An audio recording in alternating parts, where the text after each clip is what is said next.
This is the Effing One Podcast, Australia's only Formula One podcast with Adam and Luke. Hey guys, it's me, Sebastian Vettel, four-time world champion, whatever, I'm just here to do the intro. I think it's a great move by Luke and Adam, whatever the fuck he's doing. God, I miss that man. Oh, his smell, his musk, his beautiful velvet voice. Oh, it just gets me going. Anyway, so there's a Formula 1 race this weekend, and I think this podcast... what is this podcast called again? I don't know. I don't give a fucking shit. Anyway, here is the podcast with Luke talking about the Formula 1. Okay, bye. Ha! G'day and welcome to F1 Podcast. It's Luke again on the intro, just after Sebastian. Thank you very much, Sebastian, for chiming in and helping out this week. We are ready to go for the Miami Grand Prix, and we will recap the Imola Grand Prix. Now, this podcast is, Sebastian keeps vetting, this is the F1 podcast. It's the Formula 1 podcast to make F1 great again, and that's what we do here.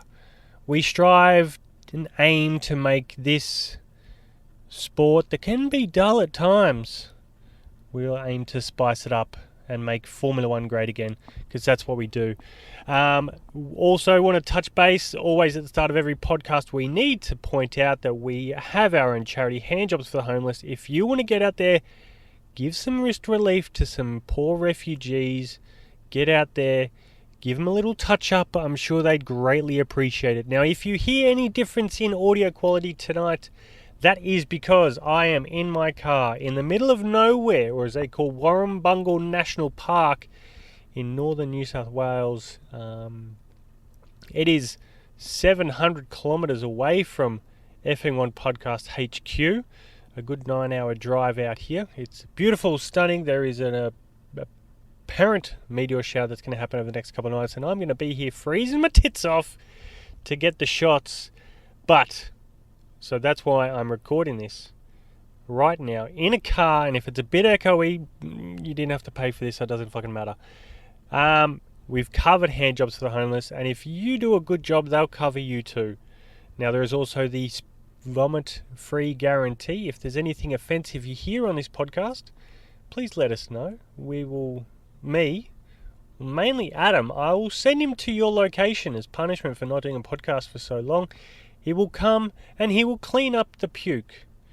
There is a caveat: no deep throating, ball tickling while filleting a fancy young gentleman, and you happen to vomit from that. It's not covered under the vomit-free guarantee.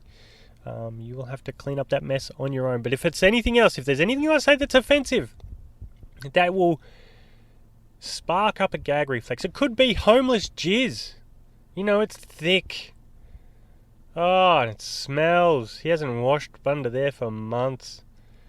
But if that manages to get your gag going and you throw up, I will come over there to your house, clean it up. Don't you dare touch a single bit of it. I'll clean it up, my nappy sand, a bit of elbow grease, and I'll get the whites looking whiter than ever if you happen to be wearing white. The Imola Grand Prix, now we had the sprint race on that weekend, so we've got sprint race awards to give away as well. Some talking points away from the weekend. There was a lot of people who went backwards. There's a couple of people who went forwards, and some went round and round. Mainly Charles Leclerc. Oh, the poor fella in front of the Tifosi in San Marino. What a shame for both the Scuderia. You have Charles Leclerc coming second in the sprint race and then spinning out of a podium position to give it to Lando Chuck Norris. And then you've got Carlos Sainz taken out by Daniel Ricciardo. A little tap on the rear that spun him out and put him out of the race. Such a shame. Daniel apparently did go down and apologise to the team and also to Carlos Sainz themselves, because it's a big weekend for the Scuderia. I'm not sure how you're going to say it. I'm Australian. I don't speak freaky deaky Italian.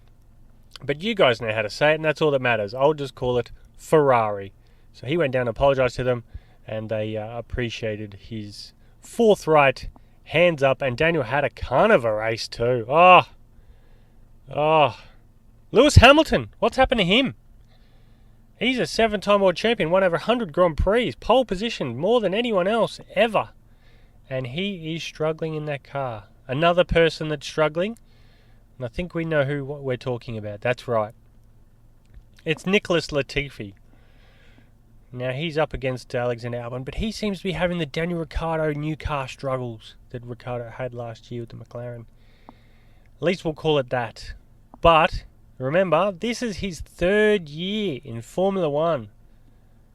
Now, you know someone's got a lot of money when they're that shit and they can still stay in F1. He's an adorable man. Beautiful smile. He's kind, he's caring, but he's not quick. But Dorilton, Capital, the people who own Williams now, they couldn't give a shit if he's fast or not. He's just bringing in the big bucks. Now, they have got the sprint race. Sprint race is also, not only am I going to talk about sprint race, I'm also going to give out awards for the sprint race. That's right, awards. So I give the race an 8 out of 10 for the sprint race. I think it was quite enjoyable. Zhou Guanyu probably didn't think so. He didn't finish the race. Had a bit of a spin, bit of a bang, bit of a crash. The race was won by Max Verstappen ahead of Charles Leclerc and Sergio, the Tijuana Tesla Perez. And the awards, the Green Award for lowering your carbon footprint, for reducing your impact on the environment. Thinking green, thinking forward, neutral, net carbon zero, whatever the fuck you want to call it. It's the Green Award. It's going to Zhou Guanyu. Congratulations, Zhou, for exiting the race so promptly. You saved so much fuel, so much waste. Congratulations, Zhou Guanyu. The Liquid and Send It Award. That's right, it's going to Zhou Guanyu. Congratulations, Zhou. Oh, he tried and overtake him maneuver. He failed and crashed. And that's the end of Zhou Guanyu. For the Pasta Maldonado Award for dangerous driving, it goes to Zhou Guanyu. Congratulations again. This man takes out the trifecta of awards. What a driver. I don't think there's been a Formula 1 driver like him, and there probably won't be like him ever again. Zhou Guanyu, the Chinese driver. Fantastic job of exiting the race so promptly. The Yuji Ide Award for wasting everyone's time. Yep, you know what. That's right, it's Zhou Guanyu. Congratulations again, Zhou. He's clean sweeping these awards. Oh, what a man. What a driver. China must be so proud. Now the Your Shit Award.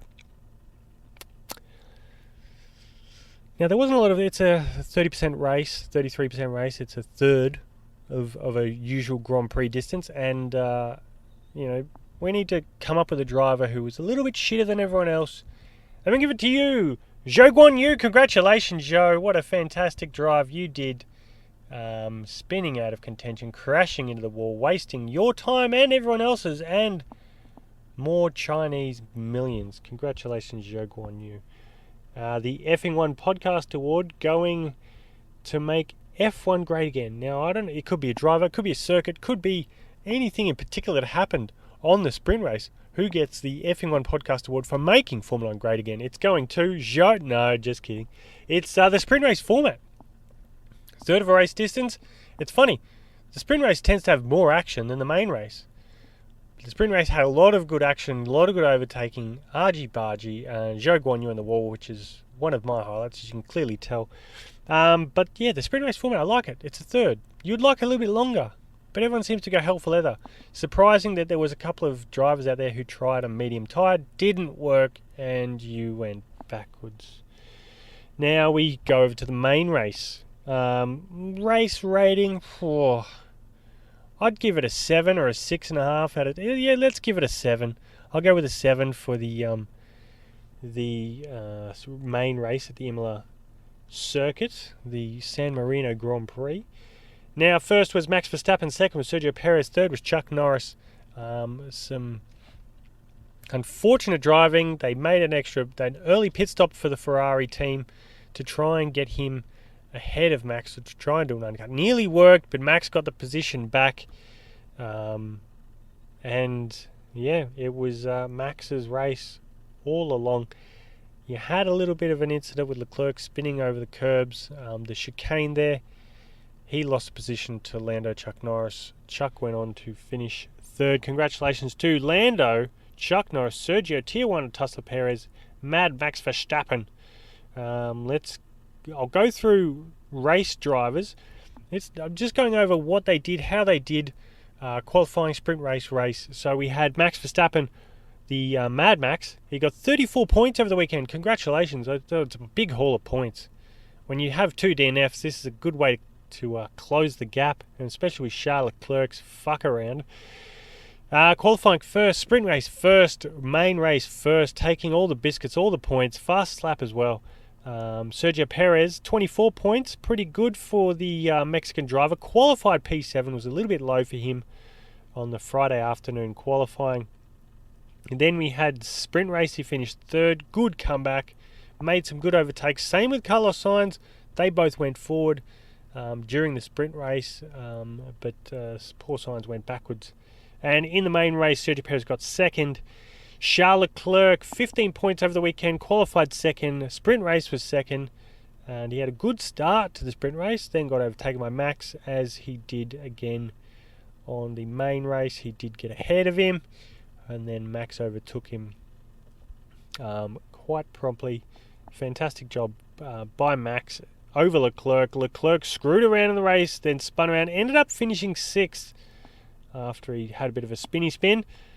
Then we have Carlos Minifon Sainz. He got 5 points of the weekend. Qualified 10th.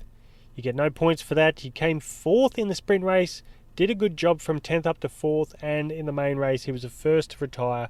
Thanks to Daniel Ricciardo's little tap on the rear that pirouetted him around and put him in the gravel where he couldn't escape. Now, the one thing I would like to see Formula One try, which is what happens in IndyCar, is just getting a tow rope, whacking it around the roll hoop, getting the driver out of the sand trap, and letting him get back in the race. Sure, he might be a lap down, but you never know what could happen. There could be a safety car, then drivers unlap themselves. There's a big furor, Abu Dhabi, blah, blah, blah. But it gives them a chance, keeps the sponsors in the game. The driver's not, he can, maybe he wants to take his aggression out on Daniel. You never know. But there's that opportunity to give them that a second chance. Man, I would like to see that. Bring out a safety car, get a recovery vehicle out there, and get him out of the gravel trap, get him back in the race. I think a lot of the, especially when it's not his fault that Daniel put him out. And once you get bogged in that gravel, you ain't going anywhere. You have to get out of your car, exit, and you're done. And I don't think that's the way it should be. Just give him a push back, drag him back out there, and kick him in the ass and get him back on the track. That's what I'd like to see. More cars on track. Hamilton comes away from the weekend with 0 points. Qualified 13th. Shit job of that. Sprint race, 14th. He went backwards. And in the main race, he finished 13th. So he made up a spot. So we got to give it to the 7-time world champion, 100 Grand Prix wins, over 100 pole positions. This man has scored more points. He's doing the job. But this year he seems to be struggling with that car. He doesn't really like it. It doesn't like him either. But his teammate, Mr. Russell, now he had qualified 11th, sprint race 11, and in the race he finished P4 behind Lando Norris.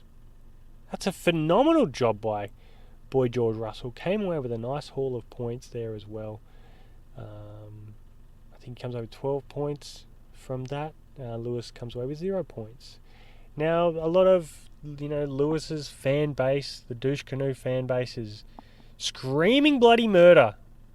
How dare Mercedes, the audacity to give him a car, a 7-time world champion. How dare you give him a car that's a piece of shit? This could be his first Formula 1 season that he doesn't win a Grand Prix. Now, it's early days. There's a lot of races to go. You never know what can happen. Mercedes will close the gap. But will it be good enough for him to win the race? And will he be able to win a race ahead of George Russell, who is very strong and should have been in a Mercedes, if not last year, the year before? Give him 1 year at Williams and bang, put him straight in. That's what he deserved. But he didn't. He's there now. He's kicking some ass. Congratulations.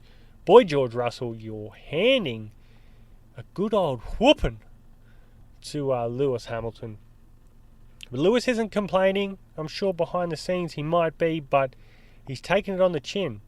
He knows this is rough to get around, and I'm sure he will come to terms with the car and get the maximum out of it. Putting it in the right place like Lando and George do to maximise on other people's misfortune.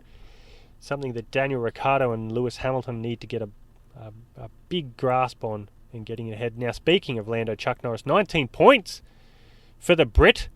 He qualified third. Fantastic job. Mixed conditions. Sprint race fifth. And the race on the podium. Congratulations. Now you've got Daniel, the personality, Ricciardo, 3 points of the weekend. Piss poor effort, Daniel. Oh, shaking his head. Qualified 6th. Sprint race 6th. He made up some spots, but then so did Sergio and Carlos, which then got ahead of him. Race he finished 18th. He put on a hard tyre after his contact with Minifon Sainz there, and Daniel did not get anywhere close to the back of Mick Schumacher or the back of Latifi. It was horrible. He went long, and then he pitted again, and then of course he went backwards again. But yeah, I think he might have been the only driver who went onto a hard when it all kind of dried out. Interesting thing about the race in itself was there was a lot of complaints. Well, mainly from one person in the commentary box. We all know who that is. I won't say his name, but he's a fat, chain-smoking litterbug. Join the dots, but I won't name names. This man was complaining about the DRS not being open when they were clearly all on dry tyres, and he wanted DRS because he thinks that the race deserved it, the race needed it. It was, they're on dry tyres. Let them have DRS. You're going to see some more overtaking. You know what? They gave Lewis DRS because we know that's what he was complaining about. He thought that if Lewis has DRS, he's going to carve through the field in some kind of swashbuckling manner. Didn't happen. He got DRS. Gasly also got DRS, and they basically fucked around and did nothing. There was more chance and more proper overtaking without the DRS. Now you go from Melbourne where you had 3 DRS zones, 4 originally, 3 DRS zones to 1 DRS zone in Imola. Now with a wet race, they don't start with DRS. Eventually when it got dry enough, they decided, bang, we're going to go with DRS. He couldn't go anywhere. He was stuck behind Gasly, who also had DRS, made a little bite here and there, but Gasly's a very good defender. He had a pretty shit weekend himself. Tsunoda out-qualified, out-raced him. But Gasly, when he fights wheel to wheel, he knows where to put the car. Even though he was fighting with 7-time world champion for fuck all cup, when you get no points, except your negative points towards the shared championship. And he's very mindful of that. He doesn't want to be the shittest driver. He wants to keep Lewis behind him. Good thinking, Gas Man. You qualified 17th. Your sprint race was 17th, and your race you got 12th. Tsunoda, his teammate, 6 points for the weekend. He got qualified 16th, ahead of Gasly. Sprint race 12th, ahead of Gasly. And race, he finished in 7th. Well ahead of Gasly. Congratulations, sweary Tsunoda. You got yourself into that fucking points, didn't you, mate? Congrats, Tsunoda. Then we go over to the Aston Martin. Sebastian Fingerboy Vettel, the man that started our podcast. He got 4 points over the weekend. He qualified 9th. Sprint race was 13th. Main race was 8th. Out-qualified his teammate. Out-sprint raced his teammate. And out-raced his teammate. With Stroll got 1 point. Qualified 15th. Sprint race 15th. Race 10th. And that final championship point for them. So Aston Martin come away with 5 points after a pretty shitty Australian Grand Prix. They bounce back with a little bit of points sprinkled in for the Imola Grand Prix. Next up we have Alfa Romeo. We have Valtteri Bottas, bare-ass Bottas, 12 points for the Finn. Fantastic job from him. We've got qualified 8th. Not too bad in the Alfa Romeo. 7th in the sprint race, which I think he gets 2 points for that. And 5th in the race behind, I think it was George Russell. So 10th and 2 points for the sprint race. That gives him 12 points. Yeah, solid job by Bottas. Made a really good overtake too, which we'll talk about that in a second. Not dropping any rumours on what's about to happen for the awards. Next up is Zhou Guanyu, 14 in qualifying, 20th in the sprint race with a crash, and all the awards as well. It's not just a crash, mate. It's not just a crash. You get all those delicious awards that you get for a sprint race on the F1 podcast. And race finished 15th. Magnussen over at the Haas-Holes comes away with 3 points, qualified 4th, sprint race was 8th, so he gets a point for the sprint race in finishing 8th, and he gets 2 points for finishing 9th in the main race. Good little humdinger battles with his opponent, with Valtteri Bottas. Good battle. Valtteri got the better of him down into the double left hand, the last 2 corners. Made an overtaking maneuver, which I don't think I've ever seen someone make an overtaking maneuver there. So well done, Valtteri, on Magnussen. But he still came 3 points. Schumacher, his teammate, Junior Schumacher, the Formula 2 champion. He got, not the reigning, that is Oscar Piastri, the Australian who sits on the bench. She shouldn't be. Schumacher qualified 12th, the sprint race 10th, race 17th. Pretty shithouse race, spun a couple times. He needs to be a little bit better. What a shame you don't get sprint points down to 10th. But he comes away with no points, and Magnussen getting the 3 for the team. Alonso, this man keeps going backwards. Qualifies decently, races in the sprint race, went back to, he qualified 5th, sprint race 9th, race was 19th, ended his day early. Esteban Ocon qualified 19th, sprint race 16th, race 14th, no points for Alpine. The car has potential with qualifying in 5th. I don't know. If Ocon doesn't up his game, I can see Piastri taking his seat. And if he doesn't take his seat by the end of the year, I will start throwing. Maybe after the French Grand Prix, they might drop him. Chuck him on the bench again. Ocon, the perennial bench sitter. He had a good race win last year, but he hasn't got the bickies against Alonso. Alonso's got the bit between the teeth. He wants to prove something, and he's bloody good at it. Alexander Albon qualified 20th, but I don't think he did qualify. Sprint race up to 18th. Big head roads there. And race in 11th. He's racing well, Albon. Making strategies talk. Making it work. Unlike Latifi, he qualified 18th. Sprint race was 19th. How did you go? You got passed by everyone in a sprint race. And Guan Yu Zhou crashed. So you were dead last in the sprint race after qualifying 18th, and you raced into 16th.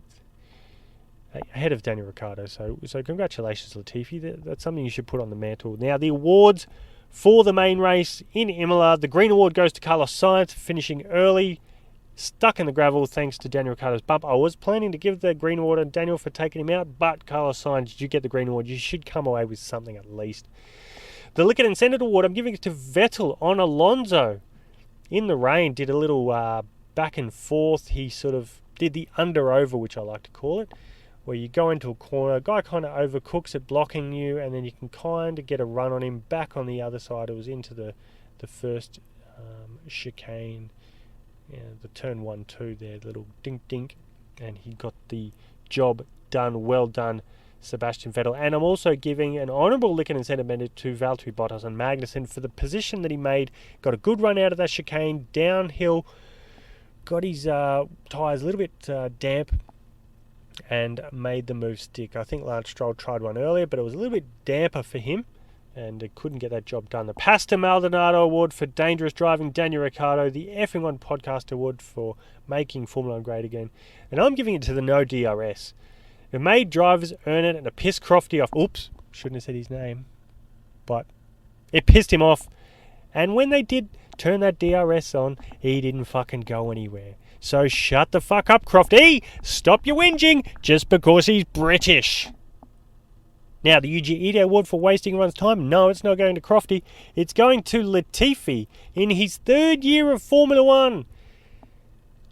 Ooh. And we got to play the tune for the main race. You can't get away with this.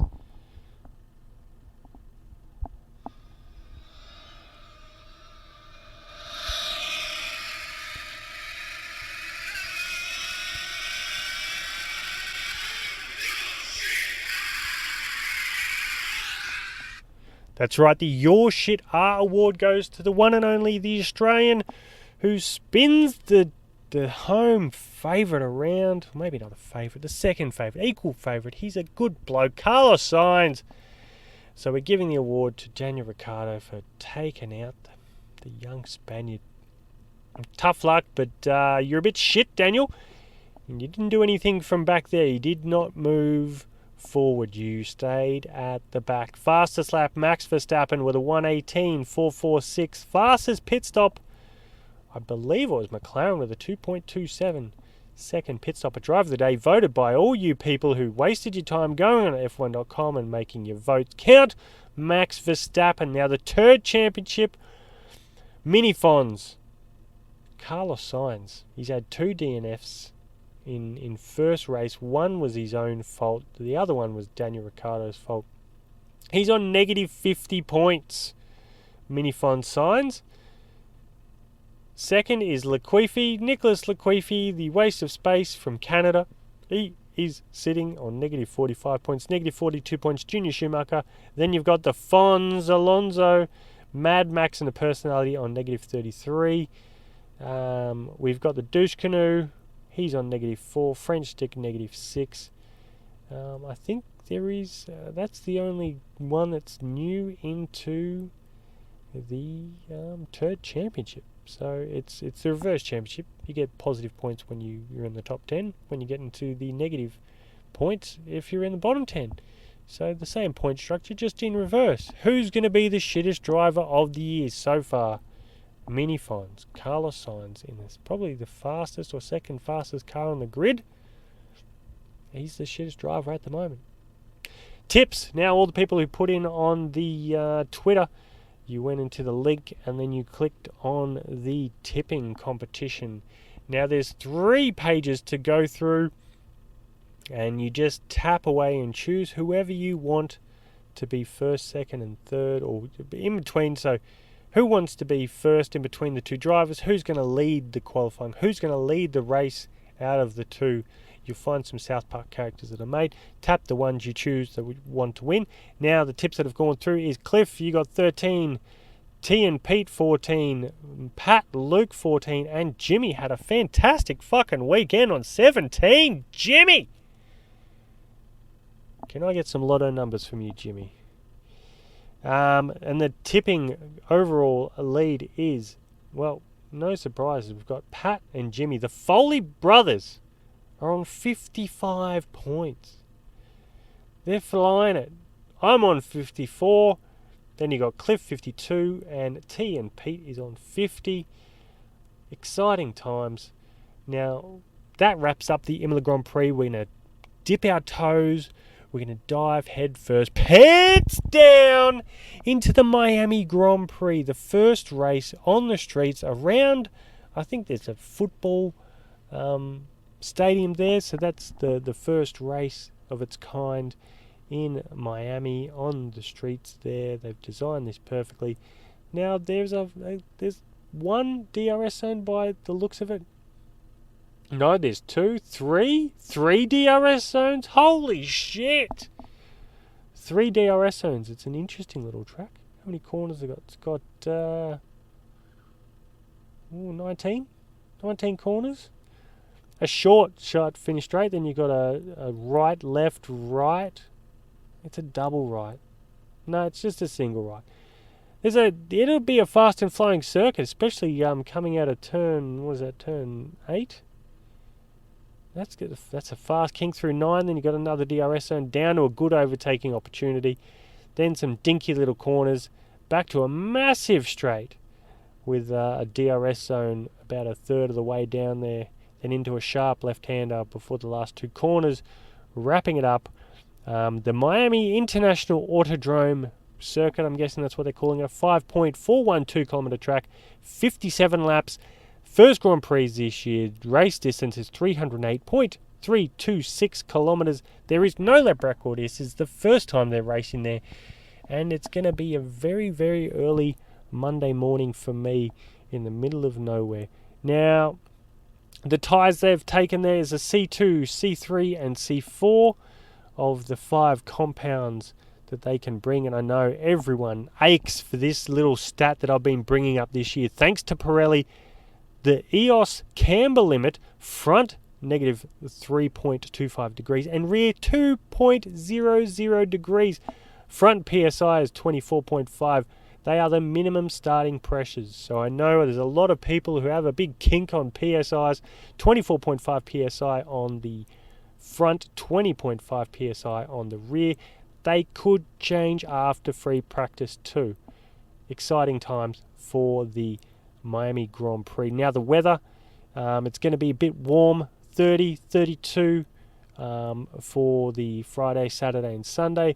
There is a chance of rain, 40% chance of rain on Saturday, Sunday, 20% chance of rain on the Friday. Now the race times. What time in your neck of the woods are you going to be watching this race? New Zealand, 7:30 a.m. Monday morning. Eastern coast of Australia, 5:30 a.m. South Australia, Adelaide, Northern Territory, you are at 5 a.m. Odd time to have a half an hour Grand Prix start. Don't know why, but that's what they're doing in Miami. They're doing it a little bit differently. They've got a fake harbour there. There's a whole bunch of real boats with fake water around it. You can't... Why? But who cares? If it looks good and it brings people in and it adds something different, do it. There's a lot of people being Jesus walking on water. And if there isn't someone dressed as Jesus doing it, then they're clearly missing a point. Someone get the long hair, get the robe, get your tan on and walk across that water. Australian West Coast, 3:30 a.m. for Perth. Kathmandu, if you're up in Mount Everest, you're watching the Grand Prix at 1:15 a.m. Moscow, Kiev, Helsinki, an important time. Put the guns down and let's watch a Grand Prix at 10:30 in the evening. Copenhagen, 9:30 p.m. London, 8:30 p.m. Montevideo, Uruguay, 4:30 in the afternoon. New York, 3:30 p.m. LA, 12:30 p.m. So just afternoon. Don't think p.m.'s after midnight. That's a.m., dickheads. That's how you're going to remember that. Noon, wait half an hour after noon. You've got the 12:30 p.m. race start if you're watching it in LA. Hawaii, 9:30 a.m. A nice way to start your Sunday morning. And the local food that I've got delivered in the middle of nowhere, Mum has sent a drone to drop off some food. It's from a local food truck in Miami. It's a little bit cold by now, but I've got heaps of good, delicious street food. They've also chucked a hamburger in there because it's American. A massive, big gulp drink and an apple pie to finish off. That is the wrap of Imola. That is the preview for the Miami Grand Prix. Thank you to Sebastian Vettel for doing the intro. Thank you for listening to this shittily, hastily thrown together, terrible podcast. Enjoy the Miami Grand Prix wherever you're watching it around the world. And I will talk to you next time. Bye for now.